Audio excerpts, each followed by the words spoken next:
믿음 이전의 관계라는 겁니다. 양은 목자의 음성을 압니다. 서로가 압니다. 그 관계에서 신뢰가 생기고 그 신뢰가 결국은 믿음으로 이어집니다. 우리 성경에서 믿음은 피스티스인데요. 신뢰라는 뜻입니다. 그래서 신앙은 단순히 교리를 받아들이는 일이 아니라 하나님과 관계를 맺는 일입니다.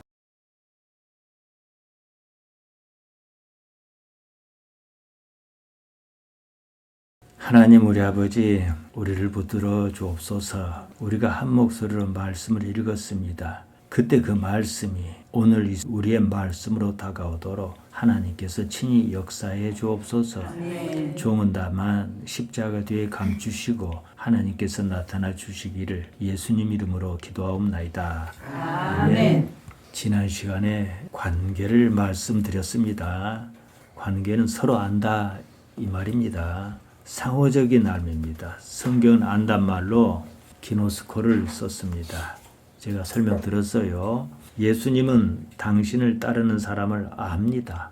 예수님을 따르는 사람 또한 예수님을 압니다. 이게 마치 양치기에 양을 치면 목자의 음성을 양이 알아듣는 것과 같고 또 양이 어찌하는지 목자가 당연히 알지 않겠습니까? 이것으로 설명하신 겁니다. 서로 아는 관계라는 거지요. 예수님을 아는 그것이 결국은 하나님을 아는 데까지 나아간다는 겁니다. 인간이 하나님을 알 수는 있습니다. 쉽진 않아요. 구약시대에 그러지 않았습니까? 구약시대는 그러기 때문에 몇몇 특정한 사람만이 우리가 흔히 하는 말로 하자면 영성이 아주 깊고 하나님을 열망하는 몇 사람만이 이를테면 아브라함이라든가 모세라든가 또 어떤 선지자라든가 이런 사람만이 하나님을 알 수 있었습니다. 그러나 쉽지가 않아요. 이러면서 예수님이 왜 필요한가? 그 가치가 드러납니다. 이게 복음입니다. 왜 복음? 기쁜 소식이겠습니까? 누구나 쉽게 예수님의 말씀으로 말미암아 하나님을 알 수 있는 기회가 주어졌다는 거예요.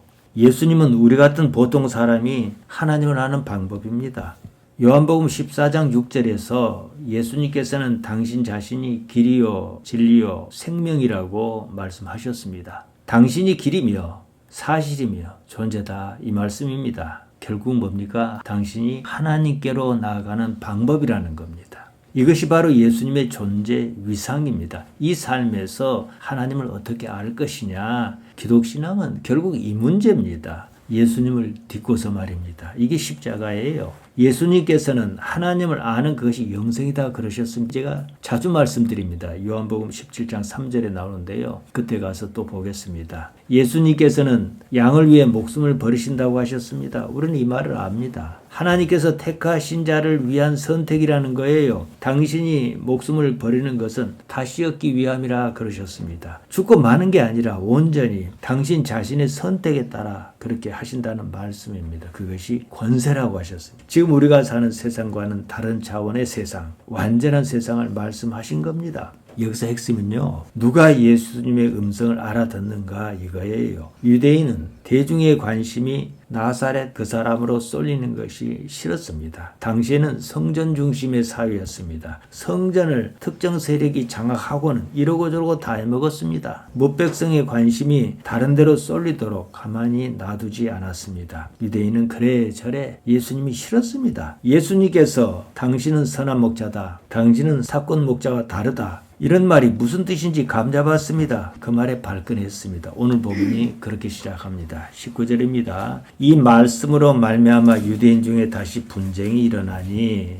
분쟁, 스키스마입니다. 분열을 뜻해요. 민중 사이에서 예수님에 대한 이런 분쟁은 흔히 나타났습니다. 24절에 나옵니다만 왜 우리를 의혹하게 하느냐 그리스도이면 밝히 말하라 이러지 않았습니까? 다시 말해서 예수님께서 무슨 말씀을 하셨는데 아무도 거기 동의하지 않았다 그러면은 이들이 이렇게 나오지 않았을 것입니다. 일부가 동의하거든요. 이게 문제였습니다. 예수님께서는 나는 선한 목자다. 나는 양을 위해 목숨을 버린다. 나는 다시 목숨을 얻는다. 이런 말에 그들이 그렇게 나온 겁니다. 군중 사이에서 일부가 동요하는 모습이 비쳤습니다. 때문에 예수님을 극도로 싫어하는 입장에서는 보다 분명히 할 필요가 있었습니다. 대충 이런 분위기를 이해하고 본문을 보면 쉽습니다. 20절입니다. 그 중에 많은 사람이 말하되 그가 귀신 들려 미쳤거늘 어찌하여 그 말을 듣느냐 하며 백성 중 극히 일부가 예수님이 혹시 그리스도일까 했습니다.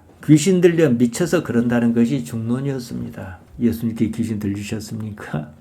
우리가 8장 48절에서도 보았습니다. 거기서 똑같은 말을 했어요. 귀신이라고 번역한 말 다이모니언입니다. 다이모니언이란 말은 인간이 헤아릴 수 없는 어떤 존재를 가리키는 거예요. 있기는 있는 것 같은데 뭐라고 꼭 집어 말할 수 없다. 그런데 좋은 쪽으로 나타나면 뭡니까? 성령이고, 나쁜 쪽으로 나타나면, 나한테 해를 입히는 쪽으로 나타나면 귀신인 거예요. 즉 인간의 능력 밖에 있는 존재를 가리키는 말입니다. 한국 교회에서 귀신 자주 말하는 사람은 믿으면 곤란해요. 자기도 모르는 것을 말하는 겁니다. 사실은 그런 존재가 실제로 있는지 없는지 알 수가 없어요. 어떤 알 수 없는 현상에 대한 표현입니다. 어떤 사람이 제게 대뜸 이렇게 물었어요. 목사님, 귀신이 있습니까? 이렇게 묻더라고요. 보통 사람들은 못 물어봐요. 자기는 평생 신앙생활을 하면서 항상 그것이 궁금했다고 했습니다. 정말로 예수님이 아니면 못 산다는 사람이에요. 귀신이 없다고 하자니 없는 것 같지 않고, 있다고 하자니 어딘가 걸쩍지근하고 그랬을 것입니다. 제가 대답했습니다. 우리는 성경이 기준 아니겠습니까? 성경에는 흔히들 말하는 그런 귀신은 없다고 했습니다. 귀신 이전에 영을 이해해야 합니다. 영은 헬라 말로 여러분 잘 알지요? 푸뉴마입니다. 히브리 말로 루아흐입니다. 우리가 가진 번역 성경은 푸뉴마를 성령으로, 어떤 때는 그냥 영으로 이렇게 번역합니다. 영이 맞습니다. 그냥 영이 맞아요. 성령이란 말이 뭡니까? 성자는 거룩할 성자예요. 거룩한 성자를 영에다 붙인 겁니다. 수식한 말이에요. 성경 원문에는 꼭 그렇게 말해야 할 때가 있어요. 꼭 집어 말할 때는 푸뉴마 하기온이라 했습니다. 거룩하단 말 하기옷으로 푸뉴마를 수식한 거예요. 그러니까 푸뉴마만 나오면 뭐라 그래야 해요? 영이라 해야 해요. 그런데 우리 성경은 영이라 했다가 성령이라 했다가 막 섞어서 써요. 번역을 할 때 그렇게 했어요. 이것을 이해하기 쉬운 말이 있습니다. 악령이 있을 것 아니겠습니까? 같은 식으로 푸뉴마, 포네로입니다. 똑같이 푸뉴마예요. 그러면 성악령입니까? 말이 안 맞잖아요. 누가복음 8장 2절에 나옵니다. 악하다는 뜻인 포네로스로 푸뉴마를 수식했습니다.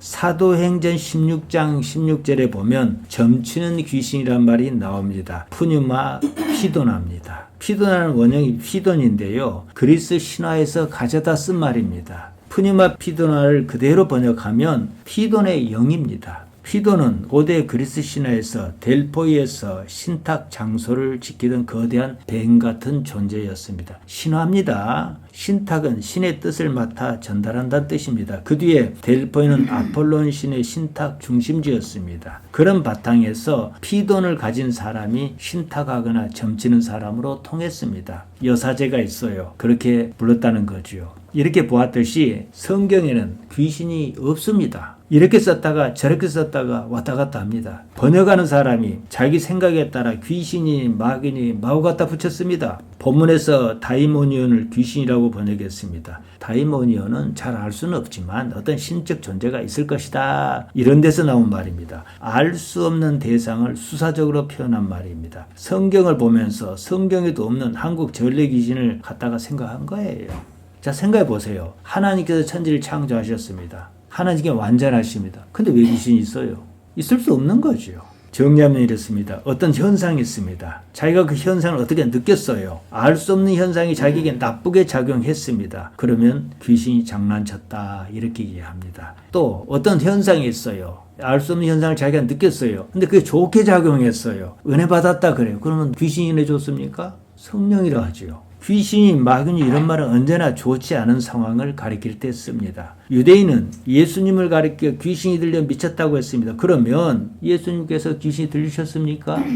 자기들 마음에 들지 않는다 이 말이에요.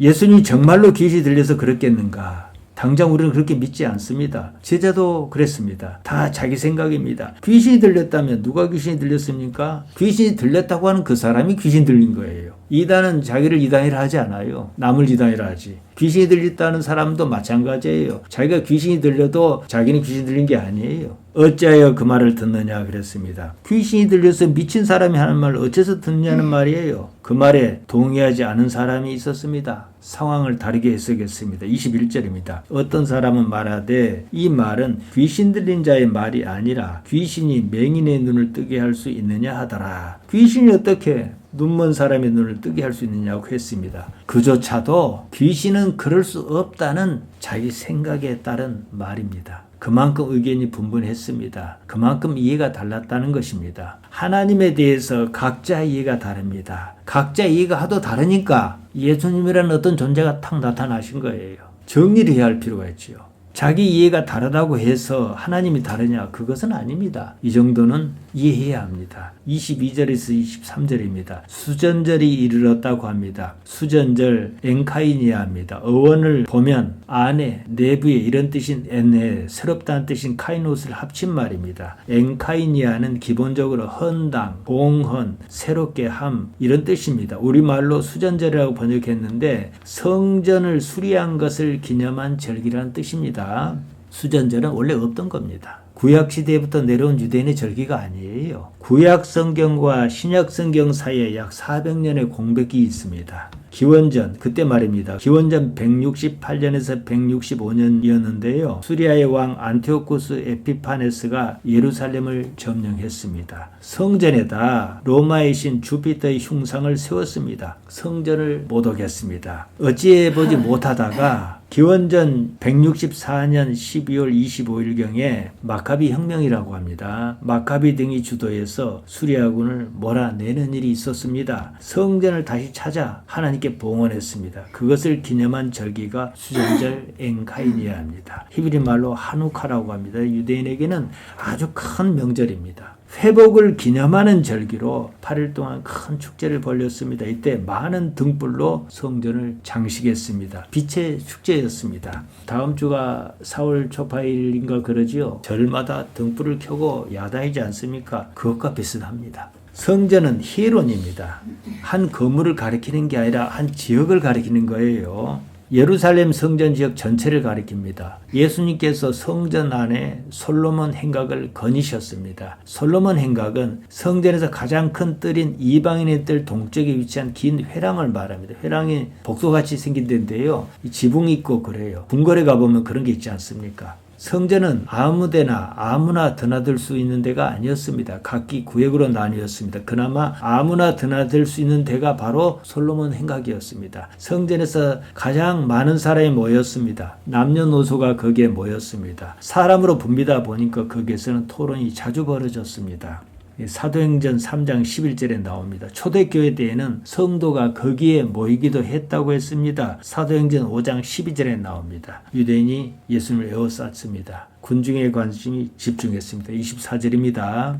유대인이 에워싸고 이르되 당신이 언제까지나 우리 마음을 의혹하게 하려 하나이까? 그리스도이면 밝히 말씀하소서 하니 우리말은 압존법이 있어서 번역한 말이 마치 이들이 예수님의 말씀을 따르겠다고 해서 높이는 것처럼 보입니다만은 그게 아닙니다. 보통 말입니다. 의혹하게 하다, 아이로입니다. 본래 이 말은 들어올리다, 빼앗아가다는 뜻입니다. 당신이 언제까지나 우리 마음을 들고 흔들겠느냐는 거예요. 우리 마음을 헷갈리게 하지 말라는 것보다 더 생생한 표현입니다. 애매하게 말하지 말고 분명히 말하라 이러는 겁니다. 당신이 그리스도이면 밝히 말하라고 했습니다. 그리스도는 믿겠다는 말이 아니에요. 그 반대입니다. 그리스도라고 했다가는 그것을 가지고 트집을 잡을 것이었습니다. 심상치 않은 분위기였습니다. 25절입니다. 예수께서 대답하시되 내가 너희에게 말하였으되 믿지 아니하는도다. 내가 내 아버지의 이름으로 행하는 일이 나를 증거하는 것이거늘. 벌써 나오지 않습니까? 그들은 예수님을 믿을 생각이 없었습니다. 그리스도인지 아닌지 밝히 말하라고 한 이유가 뻔했습니다. 예수님께서는 그리스도인지 아닌지 바로 대답하지 않으셨습니다. 유대인의 머릿속에는 그리스도관이 아예 잘못 박혀 있었습니다. 당신이 그리스도라고 하면 자기들이 생각하는 그리스도로 이해할 것이 뻔했습니다. 그리스도가 뭡니까? 기름 부음 받는 자가 뭐예요? 왕이었습니다. 자기가 왕이라는 말은 로마에 대한 역모를 꾀하겠다는 말이었습니다. 결국은 이 문제를 가지고 예수님을 빌라도에게 고발했고 십자가에 내몰지 않았습니까? 우리가 저 뒤에서 보겠습니다만 요한복음 18장 33절에 보면 빌라도가 재판할 때 예수님께 이렇게 물었습니다. 내가 유대인의 왕이냐 그랬습니다.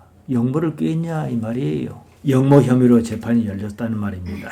사람의 관념은 무서운 겁니다. 믿고 싶은 것은 정해져 있습니다. 우리 기독신앙인은 내가 60년, 70년, 80년을 믿었다 할지라도 어느 날 아니라 그러면 언제든지 그렇소 할 수 있어야 해요. 그런데 보통은 그러지 않습니다. 믿고 싶은 것은 정해져 있어요. 그것을 쉽게 놓지 않습니다. 자기 관념을 믿으니까 예수님을 못 알아보는 이런 무식한 일이 발생하는 거예요.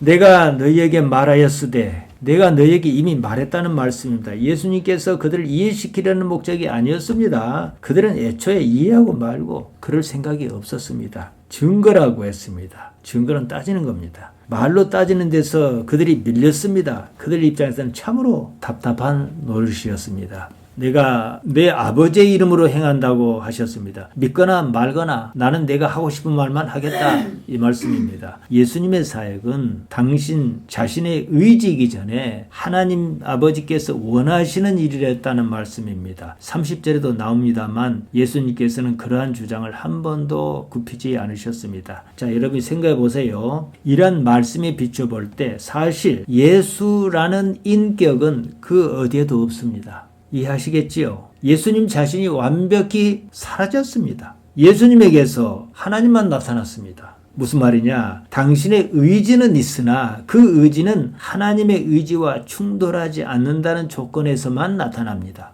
당신의 의지가 하나님의 의지와 충돌한 경우가 전혀 없지는 않았습니다. 그때는 어떻게 했습니까? 당신 자신을 포기하셨습니다. 예수님께서 겟세마네 동산의 기도에서 그것을 충분히 보여주셨습니다. 예수님의 의지는 뭐였어요? 십자가를 지지 않는 거였습니다. 하나님께서 아무런 응답도 주시지 않았습니다. 그러니까 어떻게 하셨습니까? 받아들였지요. 당시 십자가를 피할 능력이 있으셨음에도 불구하고 오늘날 기독신학은 이상한 쪽으로 이해를 하는 바람에 똑같은 내용을 가지고 우리가 현실적으로 이해 못하게 만들어버렸습니다. 하나님의 의지 앞에서 자신의 의지를 꺾으셨습니다. 자기를 버리셨습니다. 이것은 우리가 기독신앙에서 가져야 하는 철칙입니다. 핵심적인 방법론입니다. 자기를 부인하는 것 없이 어떻게 하나님의 생각을 알 수 있으며 또 어떻게 하나님을 따를 수 있겠습니까?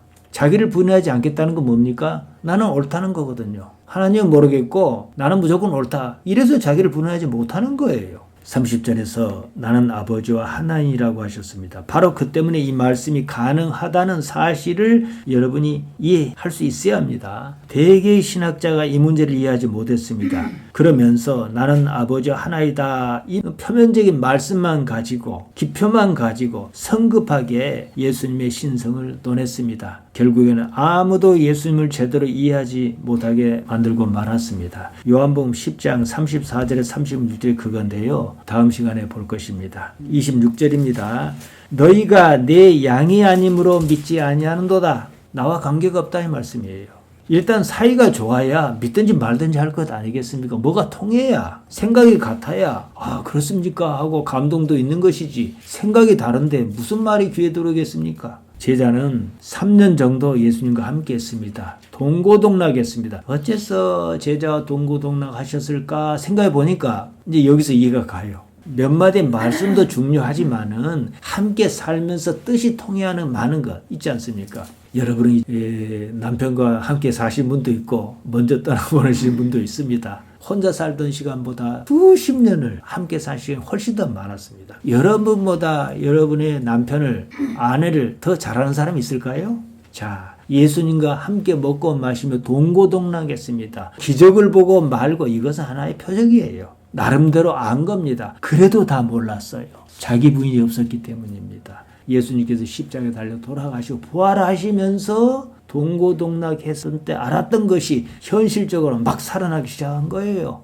이게 아니었구나. 이래서 이들도 예수님과 똑같은 길을 갈 수가 있었던 겁니다. 나를 버리는 그 삶으로 새로운 세상이 보였던 거예요. 여러분이 이걸 이해할 수 있을 겁니다. 거기서 많은 것을 배웠는데 가장 큰 배움이 뭐겠습니까? 관계였습니다. 나도 너희를 알고 너희도 나를 아는 것이었습니다. 서로 아는 사이로 발전했다, 이 말씀이에요. 요한복음 10장 14절이 그것입니다. 지난 시간에 우리가 보았습니다. 관계가 없으면요, 믿을 이유가 없습니다. 믿음 이전의 관계예요. 관계는 믿음보다 앞섭니다. 우리가 이것을 정치하는 데서 많이 보지 않습니까? 우리는 저 사람 나쁜 사람 이래도 어떤 사람은 이해관계 때문에 따라다니는 수도 있겠지만 좋아서 그런 수도 있단 말이에요. 관계는 그만큼 무서운 거예요. 서로가 그냥 통하듯이 아는 사이여야 합니다. 거기서 신뢰가 생깁니다. 이게 믿음이에요. 믿음은 그냥 생기지 않습니다. 신앙 관계입니다. 하나님과 관계를 가지려는 것이 목적이에요. 예수님은 그것이 가능하도록 해주신 분입니다. 이것이 예수님의 존재의 위상입니다. 27절입니다. 내 양은 내 음성을 들으며 나는 그들을 알며 그들은 나를 따르느니라. 서로가 아니까 믿고 따르는 거예요. 이것은 단순히 소유의 문제가 아니에요. 관계의 문제입니다. 앞서 다 말씀드렸습니다. 28절입니다. 내가 그들에게 영생을 주노니, 자, 어떤 사람에게 영생이 있습니까? 관계가 있는 사람에게 있죠.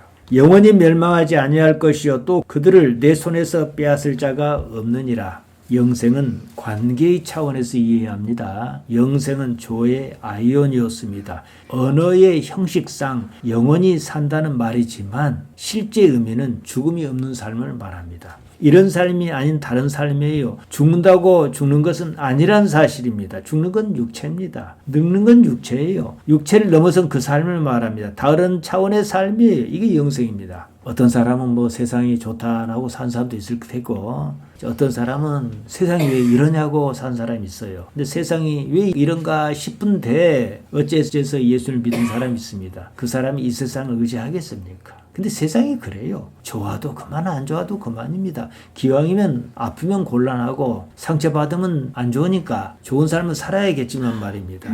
제가 얼마 전에 우리 누이를 만났습니다. 저하고 2살밖에 차이가 안 나는데요. 깜짝 놀랐습니다. 그리 오래지 않았는데 그냥 폭삭 늙어버렸어요. 얼마나 제가 충격을 받는지 모르겠어요. 사람이 늙는 게 단계적으로 이렇게 늙는 게 아니라 가만히 있다가 팍 늙고 그런가 봐요. 이야, 이건 삶이 아니다. 저는 여기 왔을 때 우리 집사람들 사진이 있어요. 참 싱싱합디다. 이건 아닌 거예요. 허상이에요.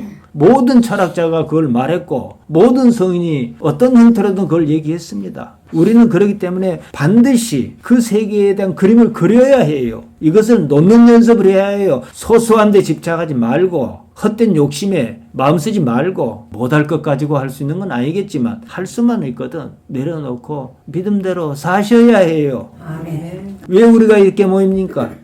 영생은요 반드시 영원한 존재로 말미암습니다. 누가 영원합니까? 질문, 누가 영원합니까? 하나님.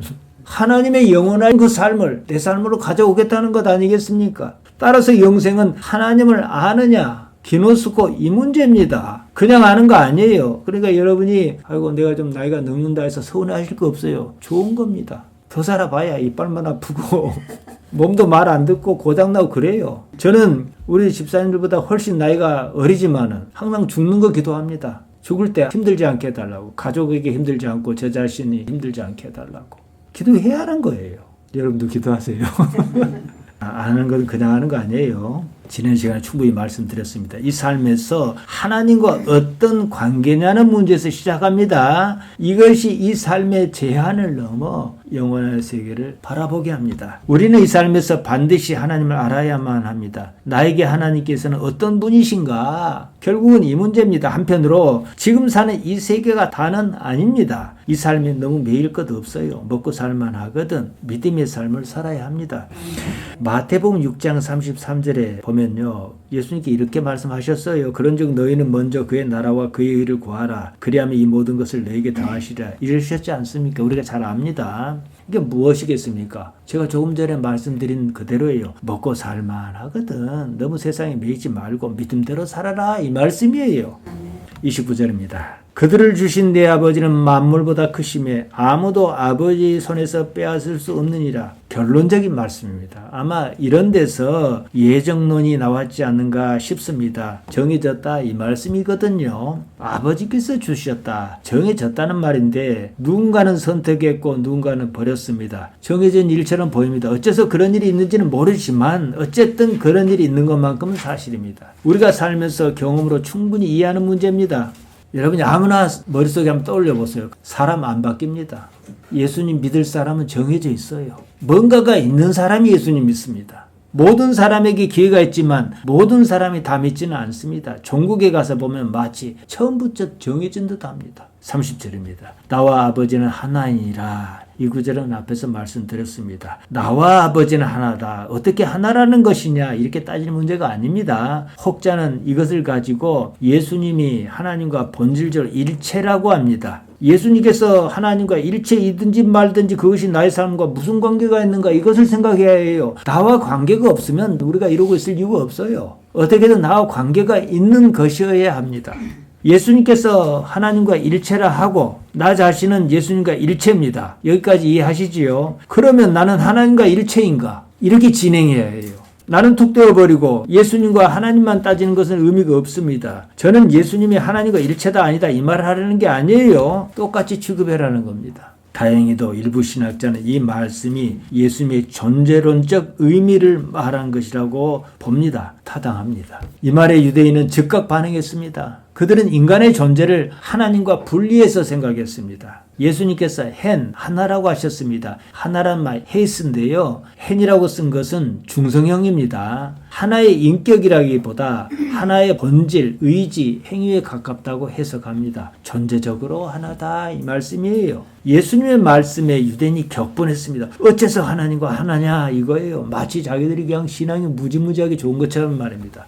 예수님을 돌로 치려고 했습니다. 다음 시간에 나옵니다. 그만큼 생각이 달랐습니다. 자기가 잘못 이해하고서 잘못 이해한 그것을 믿었습니다. 내가 믿는 것은 옳다는 것은 문제가 있으며 위험합니다. 종교에는 이런 일이 참 많습니다. 예수님께서 자기를 부인하라고 말씀하셨건만 대개는 별로 그럴 생각이 없습니다. 여전히 자기 생각을 믿습니다. 자기가 믿는 것을 믿습니다. 그 믿음으로 상대가 자기의 믿음과 다르면 뭐라고 합니까? 마귀라고 합니다. 귀신 들렸다고 합니다. 역사에서 보듯이 수많은 사람이 그렇게 마귀로 귀신으로 몰렸습니다. 지금도 여전히 그처럼 어처구니 없는 일이 있습니다. 생각이 다르면 다른가 보다 하고 말 일입니다. 어째서 그런가 하고 생각하면 더 좋고요. 이것을 가지고 하나님을 못 오겠다며 돌로 치려고 했습니다. 자기가 얼마나 믿음이 좋은 것처럼 말입니다. 자기가 이해하지 못한 것은 탓하지 않고 예수님을 탓했습니다. 이렇게 계속 평행선을 달립니다. 전체 흐름을 정리하겠습니다. 요한복음 10장 19절에서 30절 오늘 본문은요. 결국 누가 예수님의 음성을 알아듣는가 하는 문제입니다. 유대인은 예수님을 두고 판단하고 따졌습니다. 어떤 이는 귀신이 들렸다고 했고 어떤 이는 그렇지 않다고 했습니다. 수전절 성전 한복판에서 사람들은 예수님을 둘러싸고 당신이 그리스도냐 아니냐 캐물었습니다. 그러나 예수님께서는 단순히 당신의 신분을 증명하려고 하지 않으셨습니다. 오히려 사람의 문제를 드러내셨습니다. 어째서 어떤 이는 듣고 어떤 이는 듣지 못하는가? 어째서 어떤 이는 따르고 어떤 이는 끝내 거부하는가? 그 문제를 말씀하셨습니다. 우리가 이 자리에 모여 예배합니다. 무언가 있으니까 그런 거 아니겠습니까? 무언가 있다는 거. 무언가 아니까. 이게 바로 음성이라는 거예요. 예수님께서는 너희가 내 양이 아님으로 믿지 아니한다고 하셨습니다. 믿음 이전에 관계라는 겁니다. 양은 목자의 음성을 압니다. 서로가 압니다. 그 관계에서 신뢰가 생기고 그 신뢰가 결국은 믿음으로 이어집니다. 우리 성경에서 믿음은 피스티스인데요. 신뢰라는 뜻입니다. 그래서 신앙은 단순히 교리를 받아들이는 일이 아니라 하나님과 관계를 맺는 일입니다. 예수님은 바로 그 관계의 길을 터놓으셨습니다. 하나님을 아는 길, 곧 영생으로 나아가는 길입니다. 마지막으로 예수님께서는 나와 아버지는 하나니라 이렇게 말씀하셨습니다. 유대인은 이것을 신성모독이라고 했습니다. 예수님께서 말씀하신 하나라는 것은 당신께서 보여주신 그대로 하나님과 하나를 이루는 것이었습니다. 자기의 뜻을 앞세우지 않고 하나님의 뜻과 하나를 이루는 삶이었습니다. 자기 자신을 주장하는 것이 아니라 자기 의지를 꺾고 하나님의 말씀하신 그 삶을 따르는 삶이었습니다. 예수님께서는 당신의 삶 전체로 결국은 하나님을 드러내셨습니다. 하나님과 하나이지 않았습니까? 예수님께서 하나님과 충돌을 일으키신 적을 본 적이 있습니까? 일으킬 뻔했을지라도 겟세마네 동산에서요. 당신 자신을 포기하지 않으셨습니까? 우리가 어떻게 살아야 하는가 여기에 대한 답입니다. 이게요. 우리 기독신앙입니다. 유대인은 끝까지 자기 생각으로 예수님을 판단했습니다. 그러나 예수님께서는 계속해서 자기 생각을 내려놓고 하나님의 뜻을 살피라고 하셨습니다. 결국 신앙의 갈림길이 여기에 있습니다. 자기 생각을 끝까지 붙드는가 아니면 자기 자신을 내려놓고 예수님의 음성을 들으려 하는가 하는 거예요. 이게 영성입니다. 자기를 주장하겠다면, 자기 생각을 믿겠다면 예수님을 믿을 필요가 없습니다. 믿을 이유가 없습니다. 자기 자신을 믿지 왜 예수님을 믿습니까? 누군가를 믿겠다는 것은요, 내 생각을 접겠다는 뜻이거든요. 나는 당신을 믿는다. 우리가 보통 이런 말 쓰잖아요. 그러면 내 생각은 그거 아닐지라도 일단은 내 생각을 접겠다 이 뜻이잖아요. 근데 예수를 믿는다 하면서 자기 생각을 믿는 사람이 있어요. 거짓말이지요. 그 사람은 자기를 믿으면 그만입니다. 예수교가 아니라 자기교지요. 나 자신을 내려놓고 예수님의 말씀에 귀 기울이고 따르겠다는 것이 기독신앙입니다. 나는 없이 하고 그로써 하나님께서 많이 나타나시게 하겠다는 거예요. 사랑하는 성도 여러분, 우리가 이제 이렇게 예배할 때는 항상 우리의 의식을 갱신하는 기회이지 않습니까? 이걸 생각해야 해요. 지금 그렇게 사는가 깊이 생각하시길 바랍니다. 기도하십시다. 하나님 우리 아버지 감사하고 또 감사하나이다. 우리에게 이렇게 말씀을 주셨습니다. 제자가 마치 예수님 무릎 아래서 생생히 말씀을 듣는 것과 같습니다. 말씀이 살아있어서 그런 것이 아니겠습니까? 그 말씀으로 우리를 하나님 품으로 인도하여 주옵소서. 감사드리며 예수님 이름으로 기도하옵나이다. 아멘.